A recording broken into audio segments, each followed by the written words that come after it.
when I was at school and I wanted to earn money, I used to give a lot of sort of assistance. I don't know whether it exists here, sort of to my fellow students, because I was quite good at school, and so I was hired to teach others about certain topics privately, and who had problems. And by chance, a few of them were all, their fathers were doctors, and again I found this fascinating. And then I sort of also decided to, in Germany at the time we had conscription, but you could refuse, and I refused to join, and then I had sort of few options. One was to go abroad and to work abroad, sort of what is your overseas service, and so I thought, it would be good to be a doctor and work in this area, and so.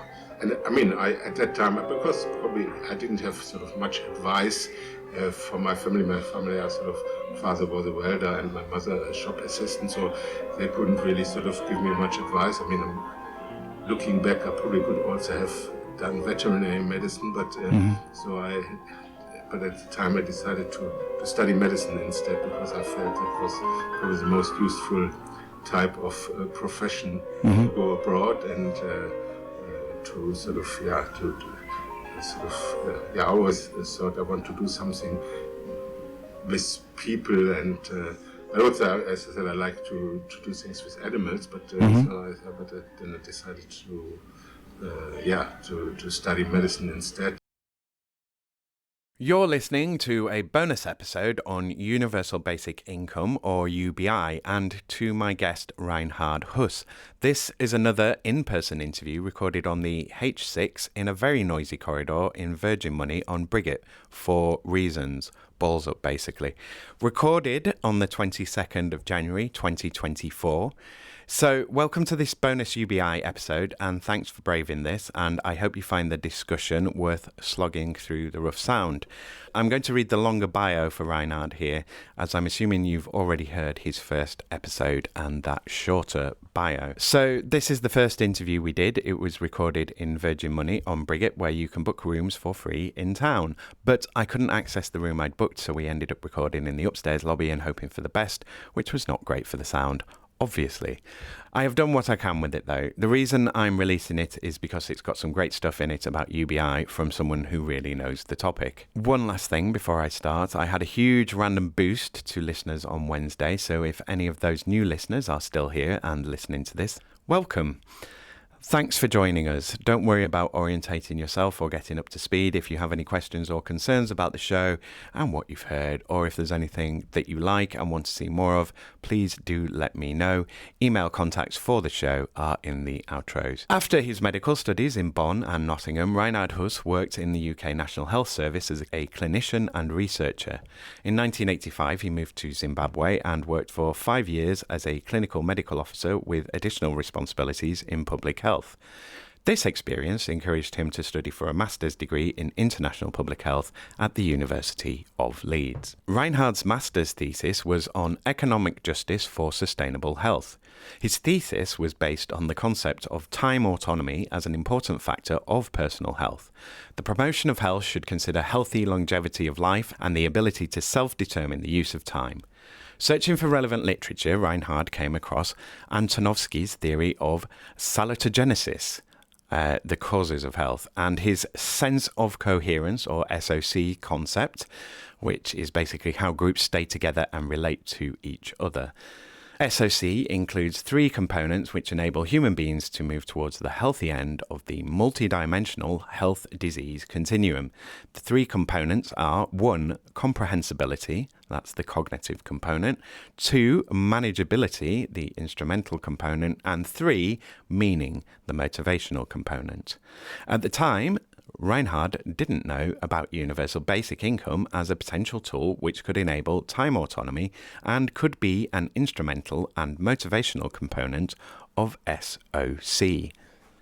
In 1992, Reinhard Huss moved to the Central African Republic and worked for 7 years in the Northwest region as a public health advisor. The region, the geographical size of Belgium with a population of only 600,000, who were in absolute economic terms very poor people. The health project aimed to improve the quality and coverage of health services and was mostly financed by the German government. During this time, Reinhard Huss asked himself whether the health of local people would be better served if the German government would give the invested money directly to local people. Reinhard's interest in governance arose from the experience that most development funds just seeped away before they could reach the people in need and their health facilities. After his return to Germany, Reinhard worked at the head office of the German Technical Cooperation, now GIZ, for a year. This experience reinforced his conviction that international development cooperation was more interested in maintaining current socio-economic systems rather than supporting people in their emancipation from an unsustainable and unfair global economic system. I swear to you I didn't write that. Reinhard then worked as an international public health academic at the University of Heidelberg and in 2005 joined the Newfield Centre for International Health and Development at the University of Leeds until his retirement in December 2019. In his master's thesis, Reinhard Huss adapted Kant. Any attempt of a technical solution for the global health problems of today is likely to fail if it avoids to address the underlying ethical challenge, whether all human beings are ends or whether many are means for the ends of some. Reinhard Huss says we require a UBI as a societal institution so that human beings will treat each other as ends rather than means and give practical meaning to the Universal Declaration of Human Rights. All human beings are born free and equal in dignity and rights. That's why Reinhard joined BN, the UBI Lab Network, and UBIE, started UBI Lab Leeds in 2019 as coordinator, and has dedicated his retirement time to the promotion of a global UBI as a foundation for freedom, justice and peace, which I think is awesome. Reinhard's article, Can Universal Basic Income Reduce Poverty and Improve Children's Health?, explains how UBI can improve our health. There's a link to it in the show notes, but it is behind a paywall. Right, let's do this. I hope you enjoy this UBI bonus episode of Working Hours with Reinhard Huss. Okay, so I'm going to jump straight into what are you doing now then? Okay, what I'm doing, I think, now I'm since 2019, end of 2019, I retired from work at the university here in Leeds, and already in the last few years I decided to think, or I thought about what should I do when I retire, and for a long time I had this idea to promote basic income on my mind, and so I started to join the Basic Income Earth Network and attended their conferences, and then, this was just by chance. I think it was in 2018, there was a group in Sheffield organizing a sort of basic income conference and trying to set up a basic income network. And so I went there and we had a discussion, and so they said, oh, why don't you set up a group in Leeds and to promote basic income? And so in 2019 I set up this basic income group, and since then, basically since my retirement, I'm fully occupied by researching and promoting and advocating for basic income. So, but as I said, I had this idea for many years, but it was not a sort of in the sense that I decided, this will be my main occupation during my retirement. But then when I sort of came close to it, I said, oh, what shall I do? What is really important to you, and what interests you? And then I decided to do it. And it's very much linked. When I changed to public health in my work, I had a sort of, how shall I say, you call it maybe hero or person called Rudolf Virchow. I don't know whether you have heard of him. Maybe. He used to be a pathologist in Germany, but then at the end of the 19th century, and then he decided to go into politics, and he was a sort of really first person promoting public health in Germany, and he introduced sanitation and water supply in Berlin and Breslau. and he has written quite a lot about it, and one of his famous phrases is that if you are interested in the health of an individual, you become a doctor. If you are interested in the health of your people, you become a politician. And he became a politician and was elected into the Prussian parliament, but at that time, and then because of his influence, he was the main leader to introduce, as I said, sanitation and water, running water in Berlin and Breslau, which was then a German city, but now it's part of Poland. And so, how is it linked? And I thought, what would Virchow do today, and in order to promote public health? And my conclusion was he would promote basic income as a sort of essential ingredients for public health. So that's why I sort of then decided to sort of work on it. So was it an obvious link to you? Did you see the sort of link between, I guess, providing that basic floor for people and better health outcomes straight away, or was that, did you have to be convinced into UBI and the benefits of UBI, or was it sort of obvious to you straight away? No, I had to convince myself, but that was already a process over the last, I would say 20 years. So I came across basic income the first around the year 2000 or just before 2000, and around 2000. And before that, I was always sort of concerned about autonomy of people. I think I mentioned I did in Leeds. I did a Master of International Public Health in 1991, 1992, and so one of the standard measurements of overall health is often life expectancy, and so how long do people live, and then later on it was modified in terms of healthy life expectancy, because I mean you can lead a long life, but maybe you are sick most of the time or handicapped, and then really the situation is not really so good for you. So then it was decided, sort of modified, that life expectancy is a good measure, but healthy life expectancy is a better measure. But then I sort of, when I worked on my master dissertation in public health, I thought it's also whether people have any control over their life and can decide what to do with their time. I mean, life expectancy or health, if you are not in control of what you can do, then is this really a healthy life? So I said, no, in my opinion it's not, and I think people need to be free to decide how they want to sort of spend their time in order to really say this is a healthy life. And at that time I wasn't sort of aware of basic income, but then when I came across the idea, I thought, oh, this is a way to give people autonomy and sort of more decision making over their life and what they want to do. But in the beginning I was sort of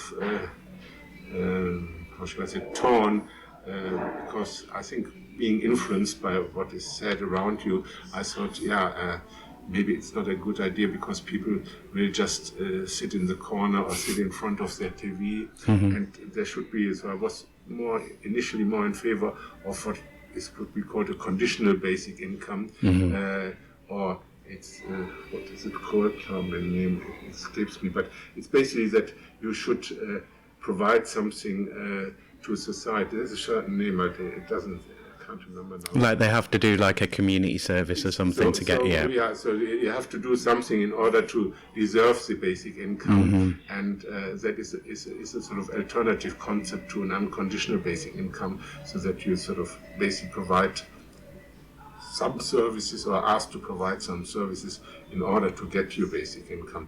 But the more I thought about it, the more I thought this is not a sort of feasible and good idea, because one of the concerns in the sort of social security system is the sort of administrator who has a lot of power over the person. So, I mean, if you have a conditional basic income, which is maybe a bit different from the social security at the moment, but still there's somebody who needs to decide whether what you are doing is actually a contribution to society. Like, and you're never going to reduce the amount of conditions. The conditions are only ever going to grow. There's only going to be like new conditions because there's a problem with this and a problem with that. Yeah, and how do you verify? Like when I cycle around, I do a lot of litter picking. And if I would say this, then we say, yeah, but how can you verify? You tell me you are doing litter picking, but how can I check up that you are really doing it? So I felt this whole concept to have conditionalities linked to a basic income is expensive, is sort of difficult, and I don't think it fulfills any sort of purpose. And so it would be better to make it unconditional, also in the way that people probably are best in deciding what is good for them to do, rather than somebody else telling them. And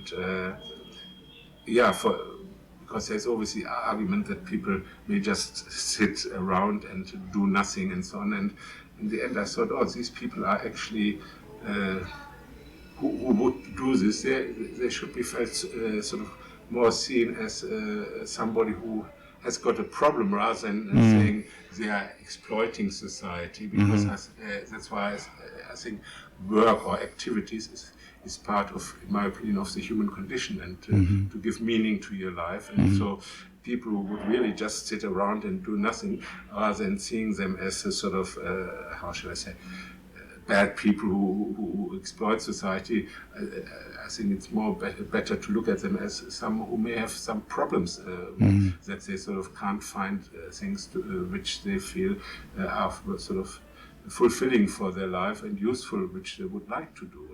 I mean, it's a bit like drug addiction is often seen as a criminal issue, but for me, it's a health issue, and people who are really addicted, I think it's more a question that they need assistance and guidance, how either to control or get rid of the addiction, or sort of, rather than trying to criminalize them and say that it's sort of their decision that they want to lead a life as a drug addict, which I think is completely wrong and against any sort of evidence. And so for me, similar, it's obvious.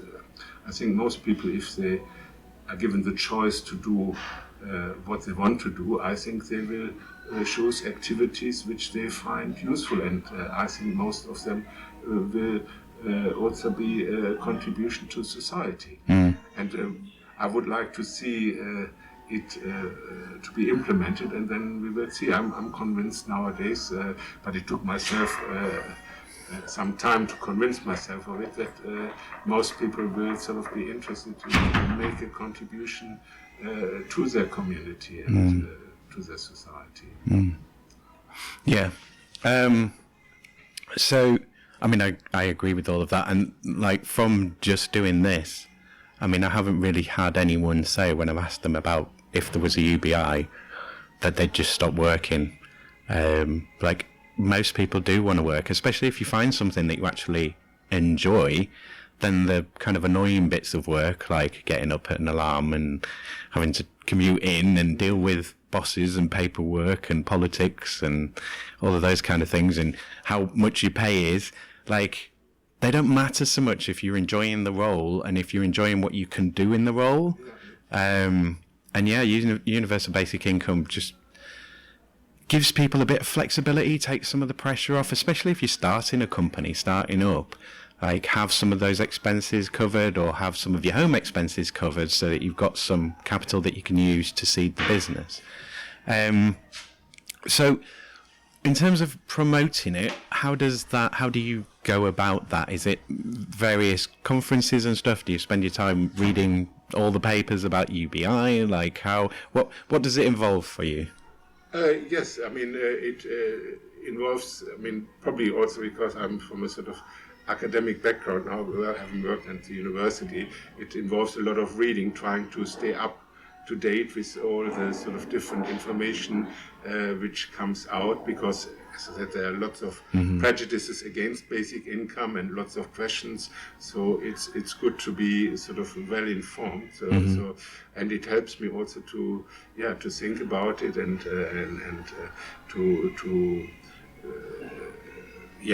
think about even basic income, there are many different options how to approach it, and so it helps me in this respect. But then also I sort of offer to talk about it. I mean, because for me, I have what I call 3 strategies, which I think is important to promote a basic income. And the first one is to try to introduce it to many different organizations, such as trade unions, environmental groups, poverty groups, human rights groups, and I think that basic income is part of the way to address these issues. It's not the perfect solution, or it doesn't solve everything, but it can contribute to to the issues you want to address. Yeah. So, for instance, when I was in the university, I was also a trade union member,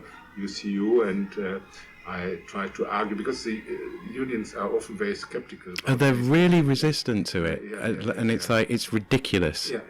It is ridiculous, because I noticed in the university that many of my fellow colleagues, they are sort of reluctant to go on strike or to do anything, because they are very concerned about these days about job security and income and so on. And I said, like, basic incomes would give you a sort of underlying security, and that's why I think trade unions should support it, because it would make the movement much stronger, in my opinion. Yeah, it would let you strike, because you're getting some money while you're striking. Yeah. And even if the worst comes to the worst, that you lose your job, you can always say, okay, I can fall back on my basic income, because this is assured. And also with other movements, like, as I said, the climate movement, climate crisis, ecology movement, so church groups, I try to sort of offer my availability. That's why it's also important to stay up to date with information, because it's never quite, when people come and ask questions, I've read this, and you don't know about it, and so it's good to sort of try and familiarize yourself with all the available information. So that is one of my sort of strategies. And the second one is to promote it with the wider public, and because in the sense that I say basic income is good for your health and well-being, because again, often many of my sort of fellow colleagues fellow people who promote basic income often focus on poverty, and that it would help to eliminate at least financial poverty, that people have a basic income to give them access. And I said, I agree with it, but I say, in my opinion, it's not a good strategy to promote it, because there are a lot of prejudices about poor people, that they are lazy, that they are sort of don't deserve it, and so on. And often poor people are even not politically very active for various reasons. So focusing on the poor may be in some way morally right, but I think politically it's not really, in my opinion, very effective, because they are not the ones who are likely to push for it. At least I don't see it at the moment. So I think you need to read more of the sort of what I call normal people, or people who have a job, why it is also good for them. And so I'm trying to sort of say it's good for your health and well-being, because you have always, whatever may happen, you know that this is sort of a basic foundation below which you cannot fall. And I think during the COVID pandemic, people realized how quickly things can change, even if you think before, everything is fine, why I don't need any social security, I will be okay. And so it shows that this can rapidly change, suddenly change. And I think now in our times with climate and ecological crisis, there may be more unforeseen sort of sudden changes. And I think in this way, the basic income gives you a sort of underlying security foundation, and also it helps you to, like what we mentioned, to make changes in your career options when you say, okay, I would like to try something differently. And like I spoke to somebody at a farmer's market who is a beekeeper and selling honey there, and spoke to him about basic income, and he said, yes, I used to work for the administration in Leeds, and I always wanted to do beekeeping, but I was never quite sure whether I would make enough money to earn a living with it, and so I was reluctant to start.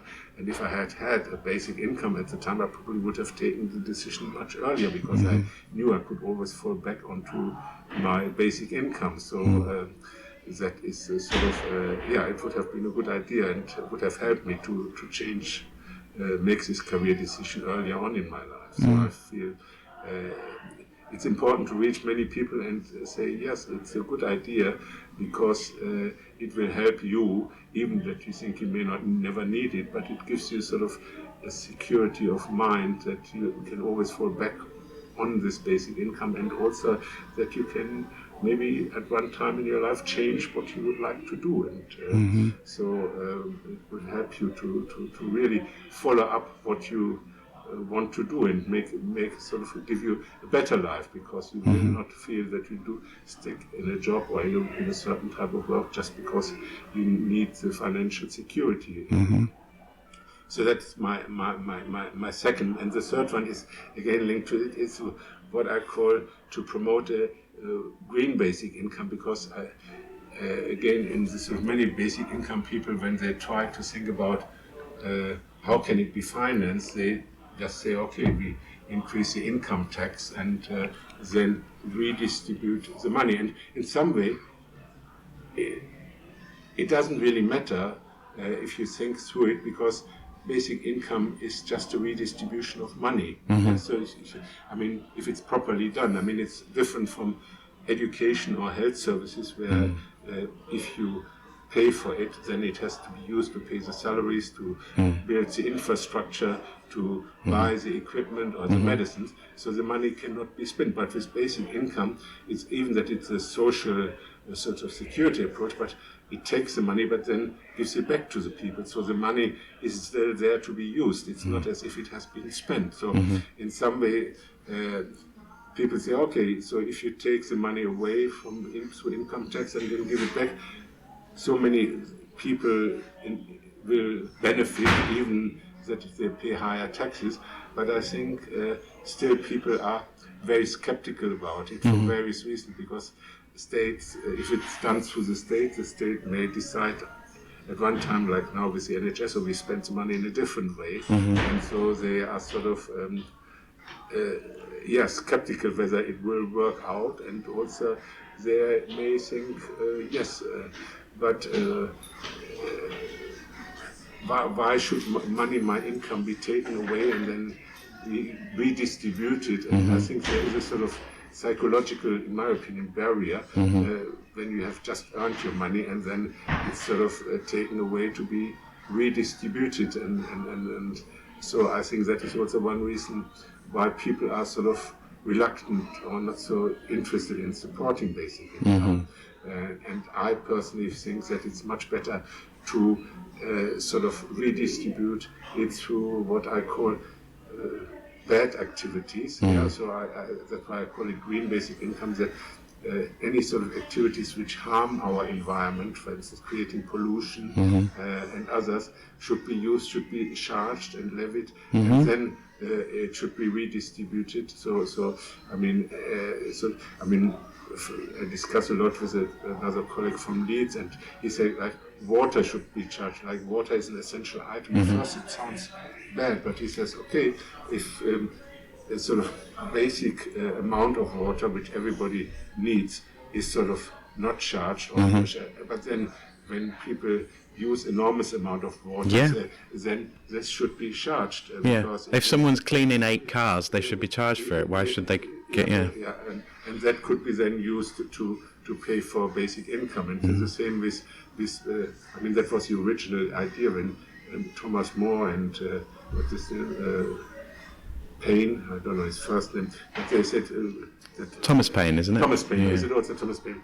Because land is a sort of finite entity, and if people privatize it, then it's not accessible to others. And so, I mean, there should be a fee on private land because it excludes others, and that could be. And also, it doesn't allow people to sort of use the land for a common purpose. Yeah? So for me, it's another reason why I'm in favor of a basic income, because in the past, when I worked in Africa, you could just go out and plow the land or go hunting. These days, you can't do this anymore. You can't just go and say, "Oh, I can achieve my sustenance by doing certain activities." So the basic income should be a compensation that a lot of things are not accessible, and among others, land, which is very important, and that people who own a lot of land should pay a fee which should finance the basic income.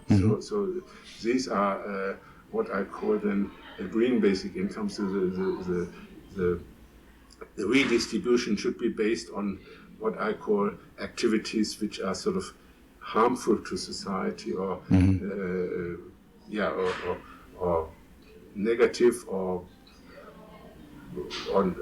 which should not be encouraged but are allowed, and then based on this one, this money then should be redistributed to everybody as a basic income, because I call it commons compensation fund, because the commons is what belongs to all of us, and if the commons is undermined through air pollution, water pollution, or privatization of land, then the people who do this should compensate everybody for sort of basically reducing the value of the commons, and that should then be sort of given to people as a sort of basic income.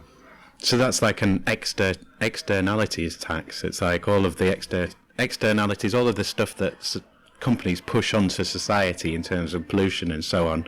It's like, we're not going to cover these costs, therefore our profits go up and we're not paying for it, and society can pay for it in terms of health costs, health outcomes, their investment in their health service and so on. It's like, no, you pay for it. You pay for it in the first place to make your profits, and then we'll go look after the other bits. Exactly. So it's sort of because, as you say, a lot of externalization takes place when things are produced to make profit. But I think, and it becomes a bit challenging, but also consumption creates a lot of externalities. I always say, if I go around with my bicycle, all these car drivers, they sort of create a lot of pollution, which is not good for me, it's not good for the pedestrians, and that should be charged. And often people are so used to this sort of externalization of certain costs that they don't see it, or they don't understand it, or they don't agree with it, and they sort of think it's a good idea the way it's run, because they are sort of, as I said, they are so used to this sort of externalization of certain costs, also in terms of consumption, which I think is a big task to sort of convince and inform and educate people that that it's harmful to all of us. I think the awareness is now growing more about it, but it still is a sort of uphill struggle, because I think we have been so used. I mean, obviously, as you said, with profits there, it is quite obvious, and but it's also with sort of our consumption practices that there is a lot of externalization, and also by our daily behavior. Like, I mean, especially now with the climate crisis, when people just cover their gardens in concrete. It may sound okay, it's just my garden, but if many people do it, it increases the risk of flooding, but it also deteriorates the sort of natural environment, gives less space for other animals and for nature.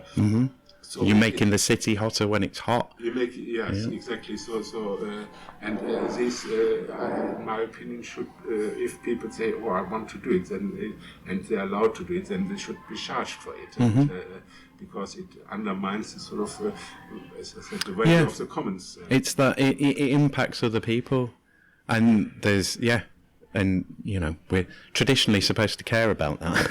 We are supposed to care, and I think people used to, and still people do, but I think less and less. I mean, because I think this is part of the sort of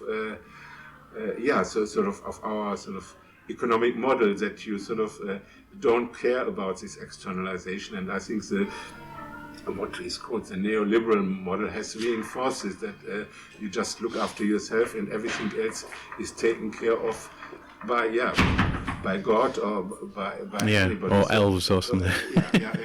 And then you wonder that you get some sort of very bad results because of this.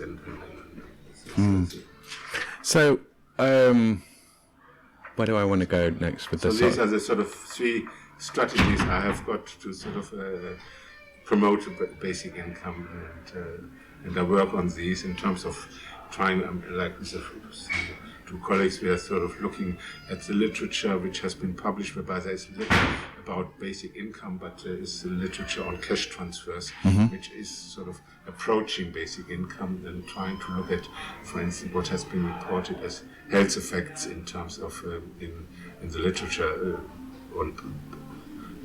by people who have received such a cash transfer, and in order to make some predictions how basic income would then affect people. And also there's always this sort of common prejudice assumption that if people receive a basic income, they will all spend it on tobacco and alcohol. And again, what the literature shows that there is very little evidence that people actually do it. On the contrary, often the alcohol and tobacco consumption reduces rather than increases with a sort of because your stress goes down, so you've less incentive. Like, those problems are exacerbated by stress, by the financial pressures of, I've only got so much money. Well, I'll giving up cigarettes this week, and I'm just going to smoke a pack of fags because that's the only pleasure I can afford. Exactly.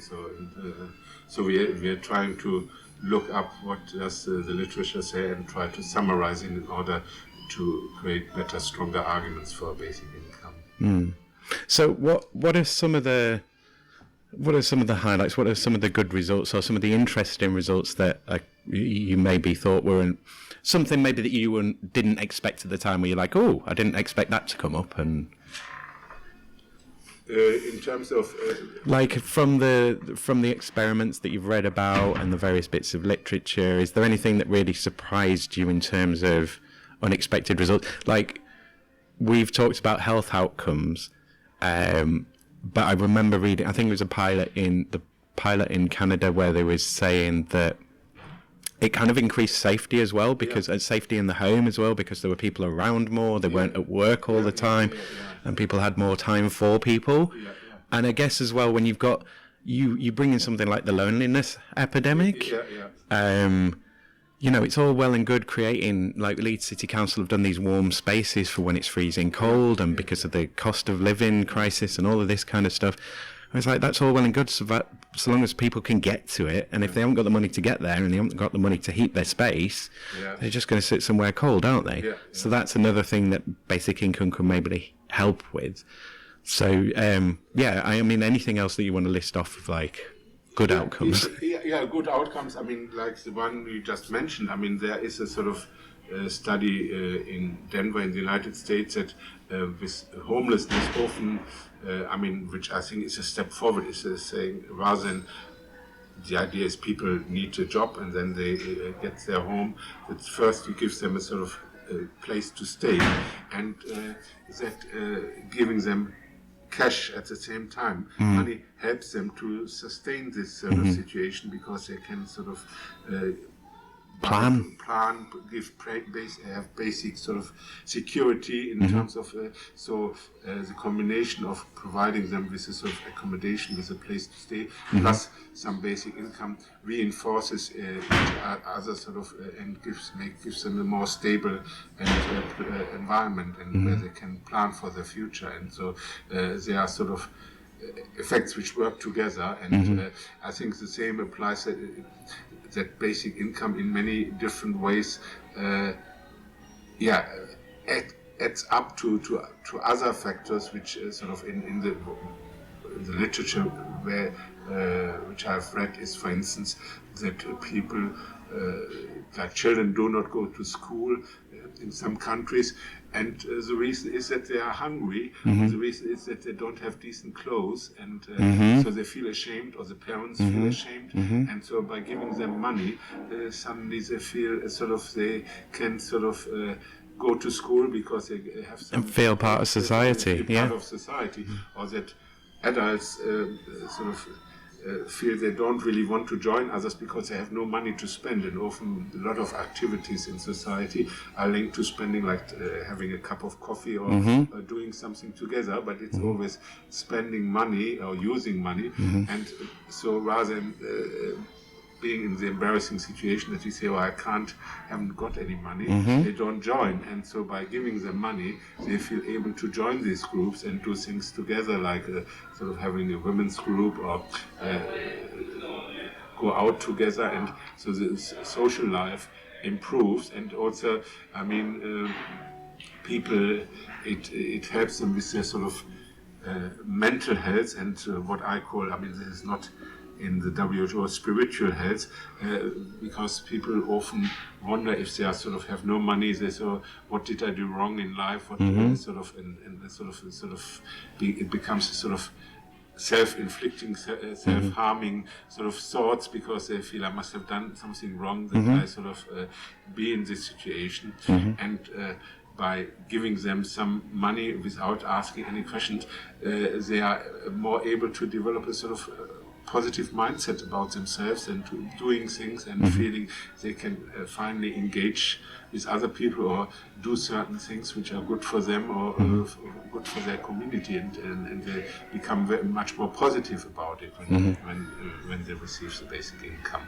And so there are sort of many examples, and then also it actually strengthens the economy because people spend money. And I mean, there's a sort of a study was done in Namibia, and people sort of they have got money, so they can buy local products, and also they feel able to set up their own business. So it was a sort of self-propelling system where people sort of become economically active, in contrast to what the prejudices are, because they feel they can afford it, they can do it, and also other people can make use of their economic, their business services, because they also have got some money in the bank. So it creates a sort of positive cycle, and for them.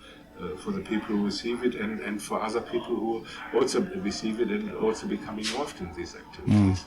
So it's a sort of, instead of going downhill, it's a sort of going uphill, or improving the life of everybody in these communities who receive these cash transfers. I mean, like, to me, the only argument against is that moral argument. It's that kind of, no, you must earn it, you must do something good for it, because it's like, well, people need money. We know that. We know that's a major problem at the moment. And just give them money. Like, we don't currently really get anything else. Like, if you live in a Western country, generally, well, especially in the US and America, but you're generally not really getting anything from your tax, you know, beyond, like, because they're not even, you know, the odd road building and this, that, and the other, but generally it's not going to anything. And I think with, like, various bits of alienation, massive distrust in the institutions, in politicians, in journalists, all of this kind of stuff, I think something like that would be really cohesive for society. It's like, we're all getting something, we're all part of something, we belong to something. I think that would be really helpful. I'll let you respond to that, and then I've got a question that I've thought of. Yeah, I think this idea that people need to go out and work and do something, for me, is a sort of outdated. Let them as well. Yeah, no, I mean, as I said, in sort of several hundred years ago, or when I was working in Africa, when you are in an African state where there is land and everything, you can say, okay, why people not go out and do the work, plow the field? But these options are not available anymore today, so it's not as if you can just go out and do something. So you can only take up jobs which are available, and if there are no jobs, or if the jobs which are available, because that is the other problem, that many jobs which are available, I mean, there was somebody who wrote about it as bullshit jobs, don't really serve any good purpose, and so people just do it in order to earn money, and they don't feel really that they are really contributing to society. So, I mean, this whole idea force people to take any job is, in my opinion, not only wrong, but it's also counterproductive, because I mean, you don't allow people to decide for themselves what is their strengths, what is their sort of way to contribute to society, but also not to don't allow them to judge, does it actually make sense what I'm doing, does it actually contribute something to society, or do I just do it because I have to do it because I've got bills to pay. I've got bills to pay. So I mean, in my opinion, this is actually counterproductive for the person, but also for society. And so it's much better if people have the freedom to decide. I mean, it would obviously change things. I mean, in terms of what I call the sort of modern managerial approach would not be so effective that you force often people to do things. And I spoke to a friend of mine who works in the tourism industry, and he said he was sort of by his superior told, oh, you need to keep your people below under constant pressure and constant sort of fear that they may lose the job if they don't do it.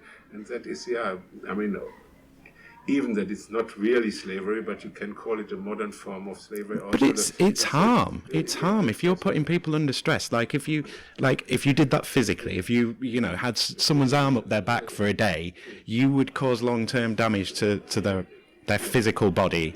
And if you over a long term, if every day you're stressing someone out and making them feel pressurized, they've got rising cortisol in their bloodstream, they're having the long-term adverse effects from that. Yes, exactly. Yeah. So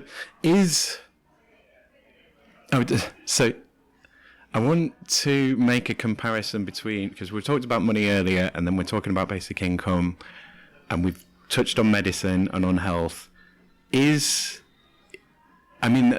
So I'm thinking about money as are we addicted to money? Is money a medicine? Is the UBI a medicine rather than is it a controlled dose of an addictive substance?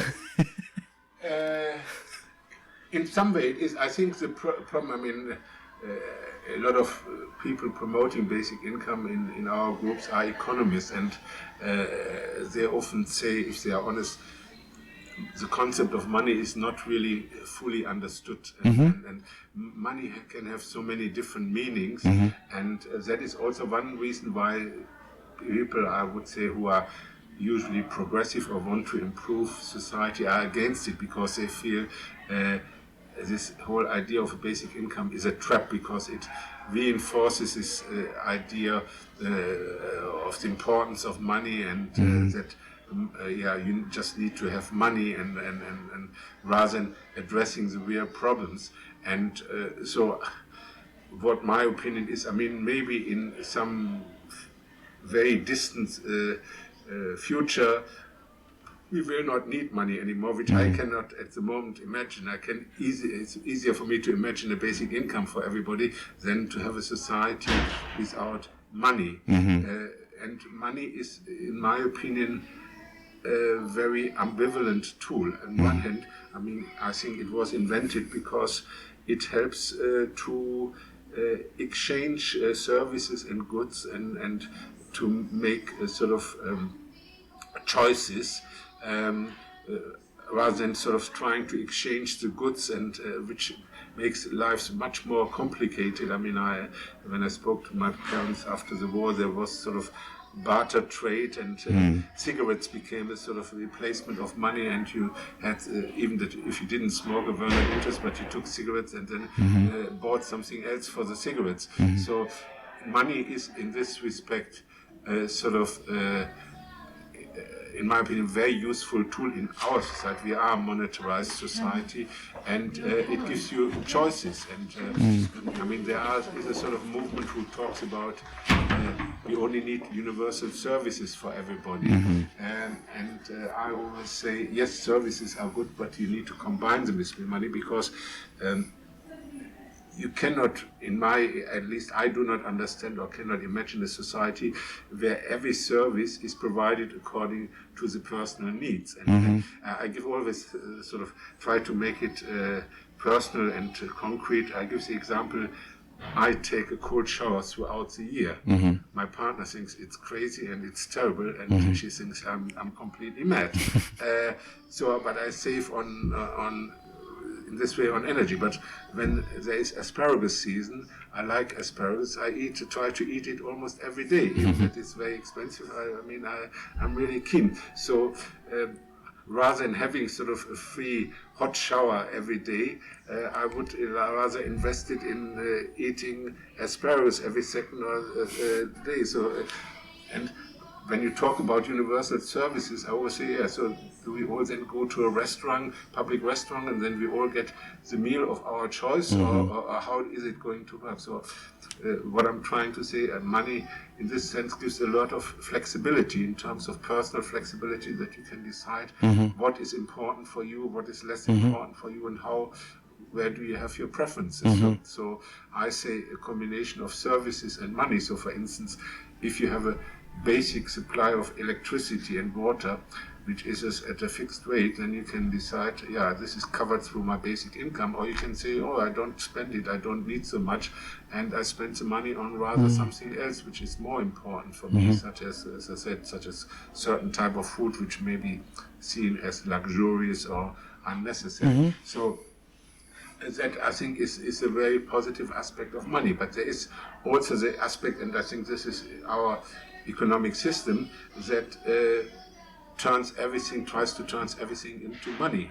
So for instance, yesterday I was seeing on the news a report about the new president of Argentina, who wants to relax environmental legislation so that rainforest can be cut and turned into agricultural land, and money can be made. So I always was teaching students in the extreme, if you have species where the reproduction rate is below the interest rate of money, then it's, in terms of economic monetary terms, it makes sense to slaughter the whole species or to destroy it and turn everything into money, because then it makes sense for the spreadsheet. It doesn't make sense for the physical reality. It doesn't make sense for the physical reality, and that is a negative aspect of money, that we become rather than, there was also this Herman Daly, critical economist, who says we are, rather than having an economics, it's called it chromatistics, which is about the multiplication, the increase of money, rather than thinking about how to best use our resources so that everybody has his or her needs satisfied and can lead a good life. So there is this terribly extreme negative aspect of money, that there is this idea that everything should be converted into money, and then into more money, regardless of the consequences of what this money, or the conversion of resources and environment into money, what this means for our society and even for the individual. And so basic income is in between, and so on one hand, money can have very positive functions in terms of living a life in this society, but it can also have a very negative role in terms of sort of trying to have more and more money and to turn everything into money. And I think this ambivalence of money is also one of the reasons why some people are sort of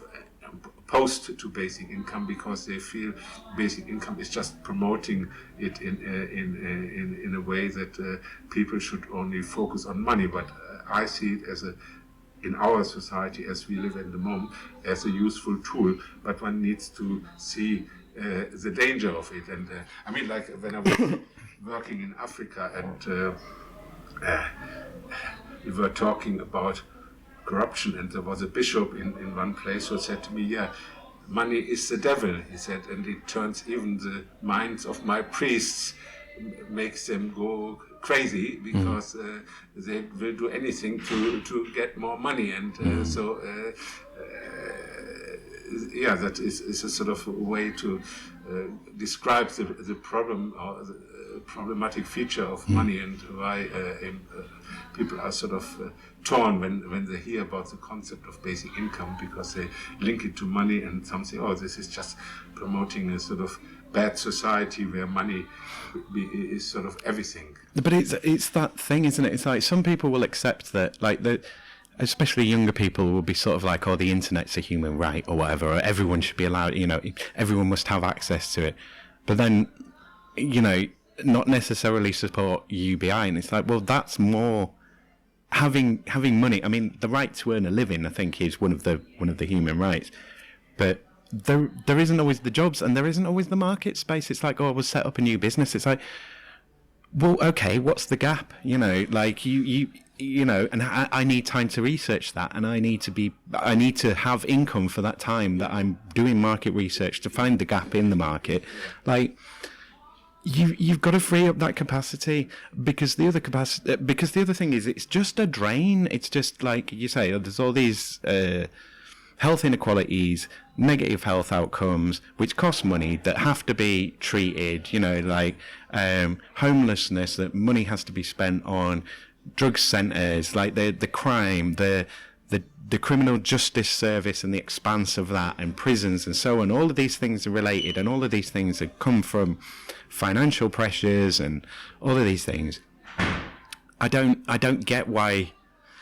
Well, a lot of the sort of resistance that, so on the podcast, where people have kind of been not sure about the idea, is that knee-jerk sort of like, oh, it smells like communism, and it's sort of, oh no, I don't like any of that. But the thing is, no, it's not about making everybody the same. It's about giving everyone it's about making them the same in terms of being able to be an individual, to act for themselves, make their own decisions and plan for themselves, without charity, without having to go and, you know, read a specific book or do certain activities in order to get their gruel, like yeah, or being assessed whether you deserve it, or like being judged, or well, how much of a person are you that's good, that we deem is judged, that we bless you with this, and what do you actually do, and then you judge whether the person in charge judges whether this is a valuable and good activity, or whether it's not.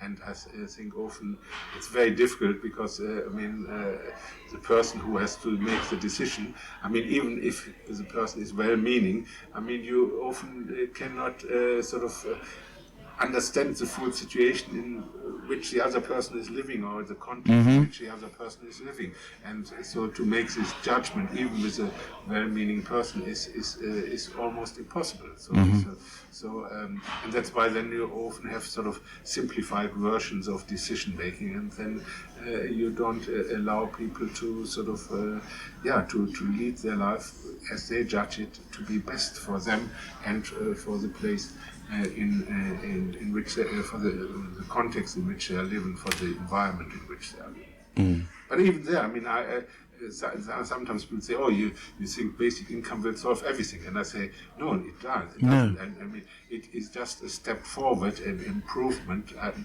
sure there will be lots of questions, lots of problems. Like I say, people who are gambling, I say I'm very concerned if they get a basic income, that it may actually create more harm. But this is something one needs to look at. That is not an argument against basic income. That is an argument that we need to deal with gambling and how it affects people in a specific way. And we cannot just expect that basic income is going to solve every problem on this planet. So we need to be aware. The same in a sort of difficult relationship where there is some violence and so on, and even if everybody gets their individual basic income, but still needs to assess, is there pressure exerted by the dominant violent partner of the other one, and so on. So there are certain situations, but for me these are not arguments against the basic income. These are arguments to look into these situations and see how they can be addressed in a better way. And, but the basic income is exactly giving the sort of foundation where people are allowed to make choices, and say we respect everybody's dignity to sort of lead their life in the way they would like to lead their life. And rather than sort of saying there's somebody from above, some administration or somebody who knows best, and then decides and gives you orders what to do. That's a very difficult thing for England to get over, because they love to have someone there with a clipboard telling you what to do. I think we are often brought up in this way, and I think that is a sort of I think I would maybe it's a bit paranoid to say this is even deliberate, because people are sort of not supposed to have an independent mind and independent thinking and independent. I think the whole school system, I mean, maybe it's changing now, is geared towards to create people who are sort of obedient and listen and do what they are told, rather than questioning and say, I have got maybe a different approach or another way of doing it. Yeah. And that is, I think, also in terms of the society we're in, I think, and the problems we are facing, I think this is much more important that people sort of learn to develop their own ideas and test their own ideas and see, and also recognize if something is not, because not every idea is, it may sound good, but it may fail, but still it's worthwhile testing, but you need to learn to be critical and say, okay, I tried something and maybe it is not such a good idea. I mean, when I was teaching students, I was sort of giving a guitar. I always try to give concrete examples. When I was working in Africa, in this place, there was one problem, is that in many African countries where I worked, injections are preferred to tablets. Because there is some sort of this idea that they are much more effective, much stronger than tablets. So as I was an advisor, in terms of health advisor, public health advisor, we had the idea to say, okay, what we will do, again, in terms of money, we make injections more expensive. We sort of make the needles and syringes more expensive, and there people have to pay for them. And then people will switch to tablets.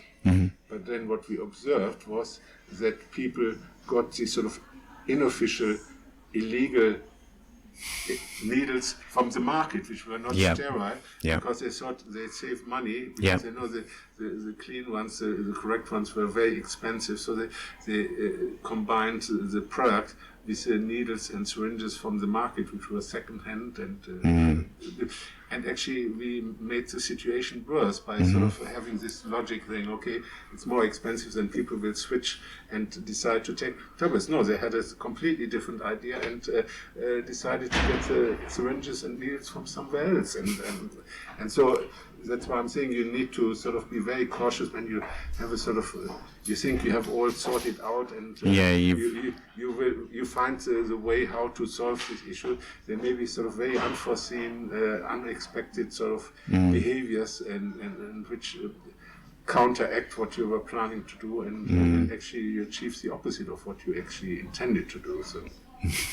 And that is, I think, especially nowadays with all the problems we are facing, it's even more important that people sort of try to learn to experiment, but also learn to be self-critical and reflective, whether it's a good approach, whether it actually succeeds or whether it fails, and whether one should try continue or try something else instead.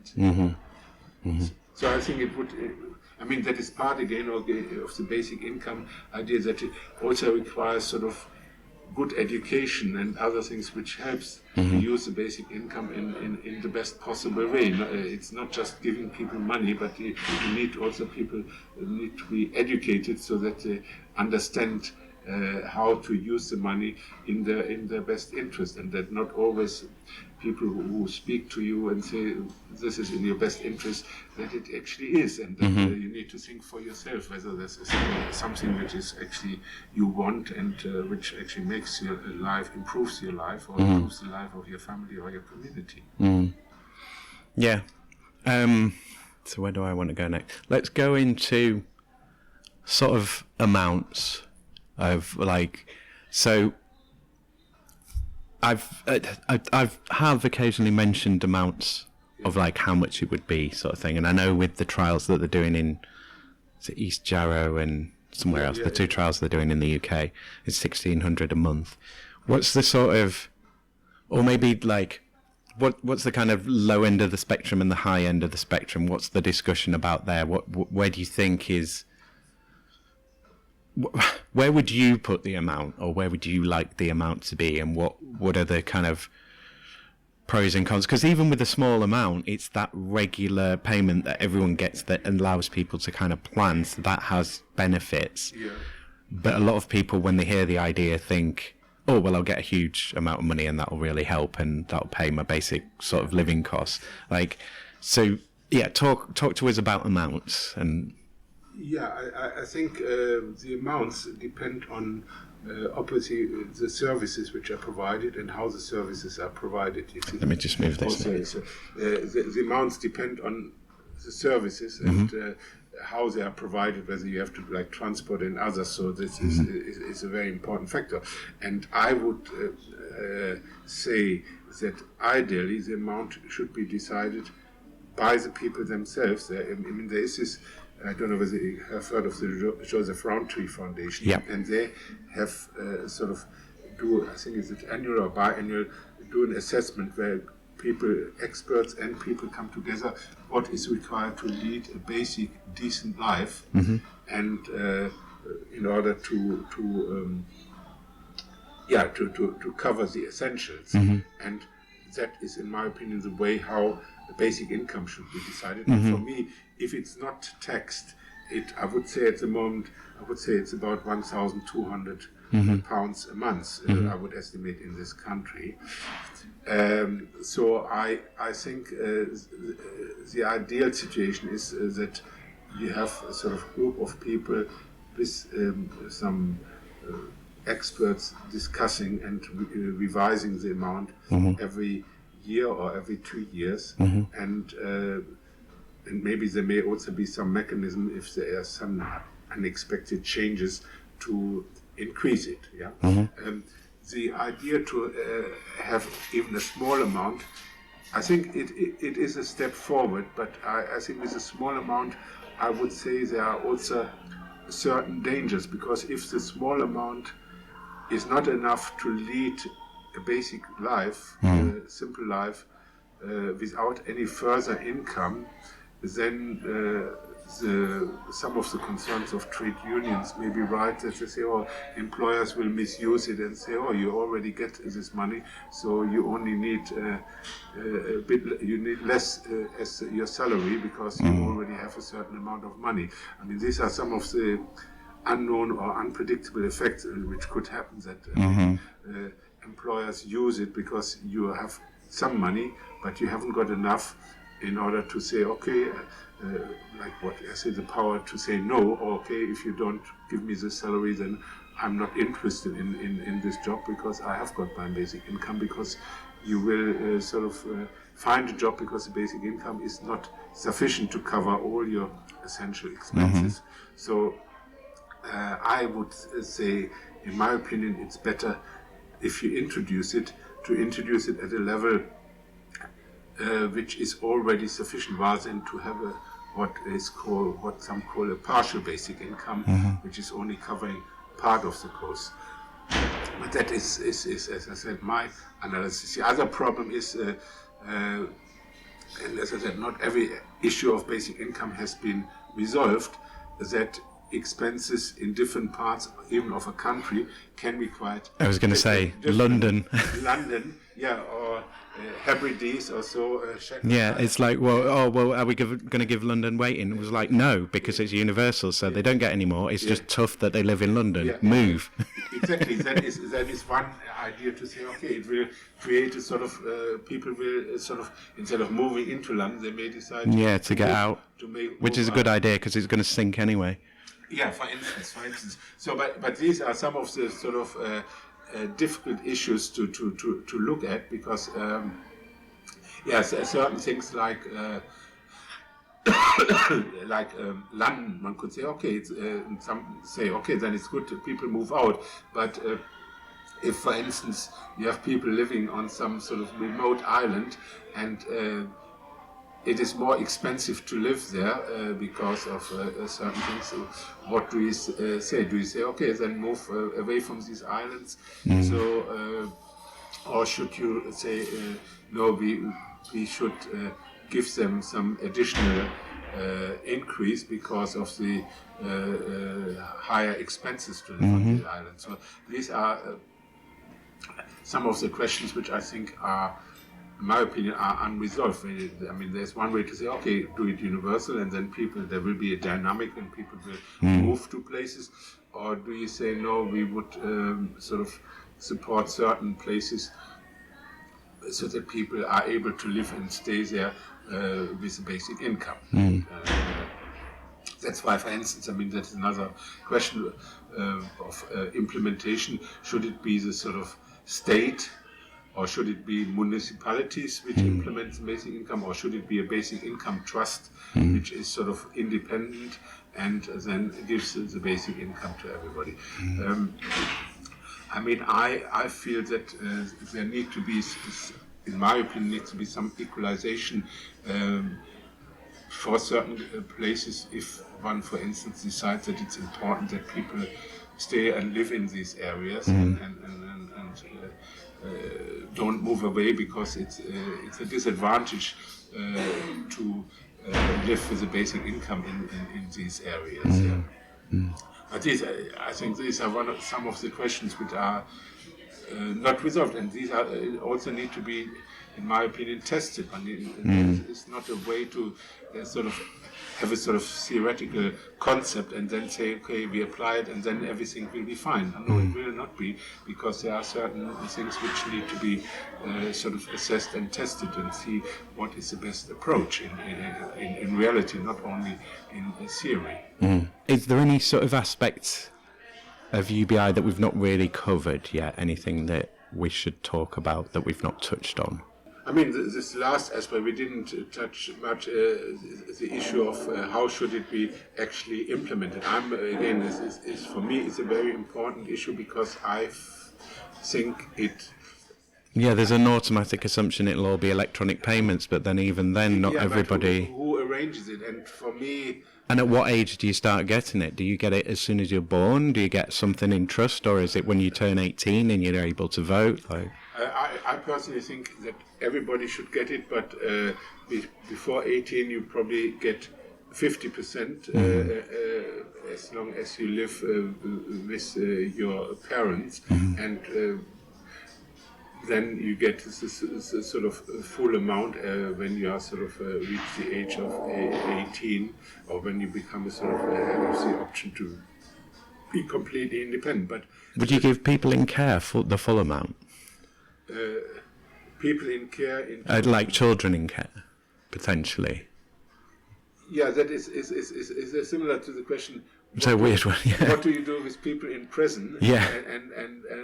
And that is again something. I think there is not an automatic right answer. I think you could say, if people in care or people in prison, if certain needs get sort of covered. Yeah, you're getting fed, you're getting housed. You may, to a degree. You may decide to reduce it by the expenses which are sort of already covered, which is one approach. You may, on the other hand, for instance, with people in prison, say it will give them a sort of help to start. When they come out. When they come out, and so it may be better to give them the full amount to save. They can save. But then you incentivize people to go into prison to save. Why would you do that? That's. yeah, exactly. I mean, it's in some ways that is. It's an interesting question, but I would not. But I just think most people wouldn't want to go into prison just to have a bit of a lump sum. Yeah, exactly. I wouldn't like to be in prison just to end up with a lump sum at the end of my prison time. So, but again, for me, it would be a sort of a question which really needs to be addressed in reality and see what are the effects. And it's the same. I mean, if you say people in care. So meaning sort of social care, you could also argue if they get a lump sum when they come out of care would help them to start. So I'm a bit torn whether to sort of reduce it because certain expenses are covered, or whether to say, okay, they will accumulate a certain amount and then can use it as a sort of start fund to sort of organize their life. Because if you suddenly are out of care or out of prison, there are quite a lot of expenses which need to be covered. So I mean, but there are lots of these sort of questions which need to be thought of. I mean, the same is with housing, because there is a question, people who need to rent. Yeah, does it need to be enough to make a deposit for a house so that you could buy a house? Or yeah, or does it make private landlords invite? Yeah, is it just free money for them? Yeah, to misuse the system. So again, I would argue that basic income only works well if some social housing exists. Yeah, if you support it with other policies, which sort of offers housing at a certain set price. Rent controls. Rent controls, so that you can say this is covered by the basic income, and don't allow sort of private landlords to misuse the system and sort of cash in on the system. So I think that is very important. But as I said, many of these questions need to be decided, in my opinion, through testing, trying and testing and observing how it works. There will not be the sort of the right answer for everything right from the beginning. There will be sort of a phase where one tries and tests certain approaches and sees, maybe also tries in different places different approaches, which one works best. Same. I mean, what is really of concern to me, because it is often proposed, is I'm not very much in favor of allowing the state to administer the basic income, because I feel they can't be trusted. I think regardless if you have private companies or the state, I think one of the most serious problems of the human condition is power. And I say power is highly addictive and highly dangerous, especially to others who do not have so much power. So giving the state the power to administer a basic income creates an enormous risk that this basic income is misused in different ways. That, like now what we observe with the NHS, that suddenly the basic income may be used for other purposes, may not be used for the purpose it was originally planned for, because suddenly a government decides, no, we rather rededicate it. Or it may be used for political purposes, that suddenly before elections the basic income is either increased or decreased, because it helps a certain political party to create a certain sort of political mood of support or opposition. So I would be much more in favor of a basic income trust, which administers the basic income as an independent sort of unit, which has to be created through legislation, but once it has been, it's a bit like there is a Norwegian sovereign wealth fund, which has been created on the basis of the oil income, and then is now used to pay the pension in Norway. So it needs to be created in a way that the day-to-day influence of the government is minimized, and that it runs as an independent unit, self-managed unit by actually the recipients of basic income and the administrators and some experts, so that it's actually focused on providing a basic income to the people, rather than sort of being part of the whole sort of income of the state, and then the government of the state decides how this money should be used. And I see there a serious danger that the concept of basic income, even if it's introduced, then is misused depending on the government who is in power at the time. So that another option would be to give it to municipalities, and that would also maybe address this earlier question of flexibility in terms of different living expenses. But then there's a danger of them competing to draw in people, of like, well, we'll offer more and we'll get more people in because we need... Exactly. That is that would be the danger. So if municipalities would sort of compete with each other. On the other hand, I mean, I think unless it's a huge difference, very few people I think would really move from one area to another. There must be sort of really huge incentive, even if the income is different in terms of, I mean, at least you see it in terms of salaries earned in different countries. I mean, not everybody just decides to move because the salary in a neighboring country is higher, because there are many other factors which are important why people live in a certain place, and it's not just the income. Yeah, I mean, just being close to family and friends can seriously reduce your financial prospects, can't it? Exactly, yeah. It's like if you're not willing to, if you want to earn money, then you have to be willing to up sticks and go anywhere in the world to go and get it. Because you're not necessarily going to have those opportunities on your doorstep, even if you try and create them for yourself. So we've obviously not. I mean, have we scratched the surface of UBI with this? I think we have scratched the surface, yeah. But I mean, all of them you can dig much deeper, and either in terms of conceptual approach, but also in terms of how to address some of these questions, because there are lots of questions which need to be addressed, even if the basic income were to be introduced tomorrow, because not everything can be sort of answered. And it's a huge departure from like everything we've known. Yes.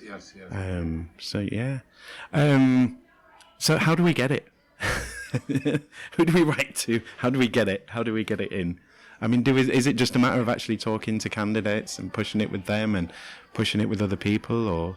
I think yes. I think both approaches are possible. I think it's possible that politicians suddenly make up their mind that it's a good idea. So, I mean, when you look at how the NHS was introduced, or how social health services were introduced in Germany, there can be sort of changes of mind. With the basic income, there can also be the situation that it may be introduced in one or two countries, and then other countries, in my opinion, will follow soon, because once I am convinced there will be huge benefits, and if the benefits are seen, then other countries don't want to miss out on them.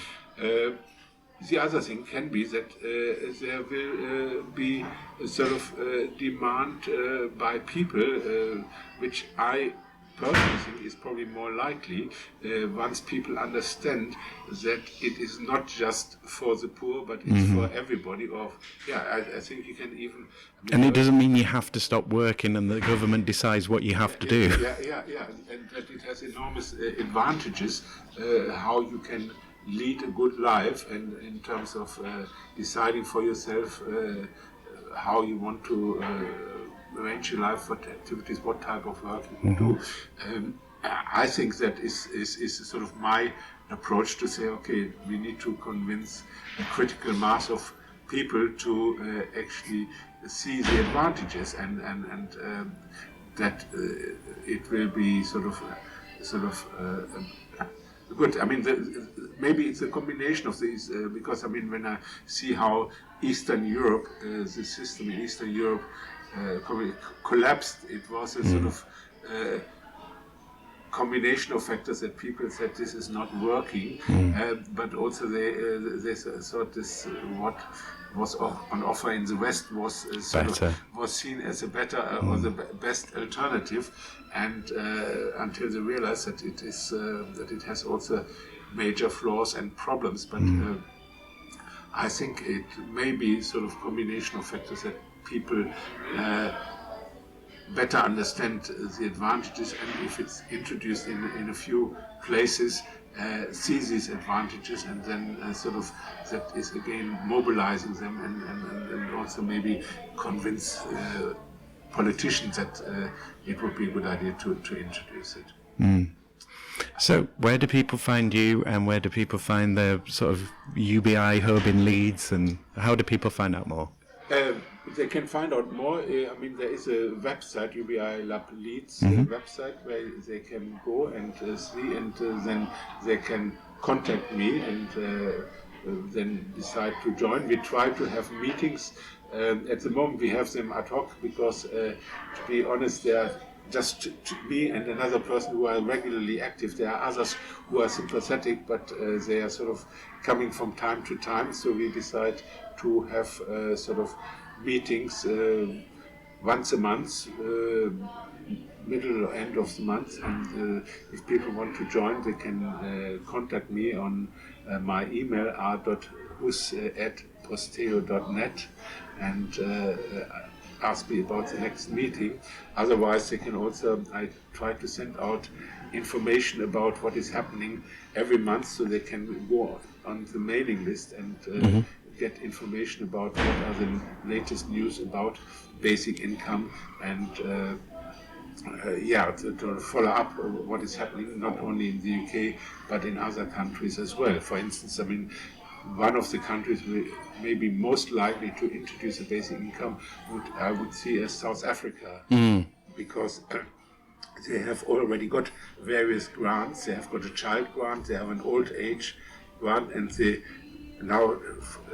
people who support basic income say we should also give a grant to people in the working age, because the idea that everybody just finds work in the formal economy is just not realistic. There's such a high unemployment rate, and rather than waiting that the economy picks up, we should do it the other way around.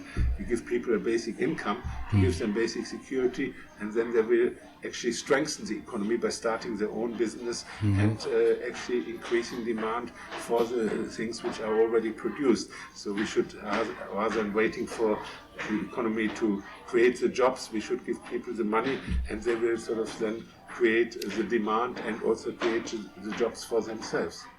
Let the market do it. Yeah, let the market do it. Yeah.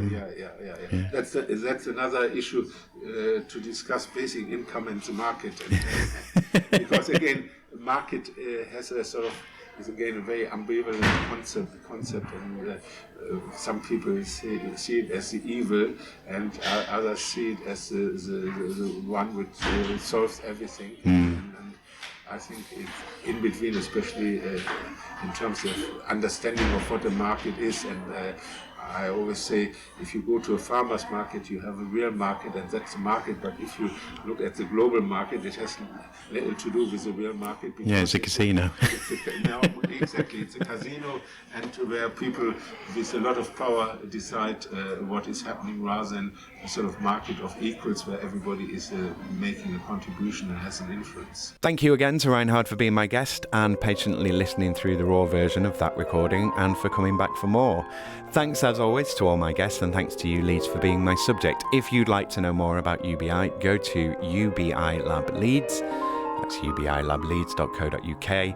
There's links to other UBI sources in the show notes, as well as Reinhard's article. If you are in Leeds or from Leeds, if you are Leeds, then please come on this show. Yes, I am speaking to you. I still need to find 879 learners to interview, so being a guest is the greatest help. You'll get free advertising and media experience, and you'll be part of a unique project in our unique city. Whatever you do, I'm interested to hear about it. You don't have to be online, and you can even be anonymous if you would like.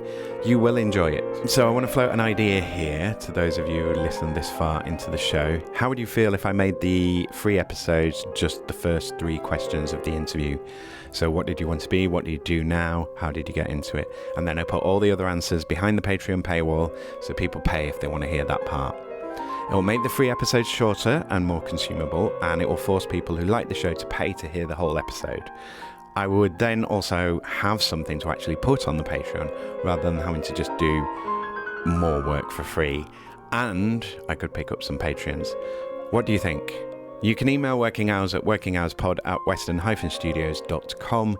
Okay, that's me. Work for peace and plan with kindness. Cheers, ears. Take care out there, and be kind to each other, Leeds.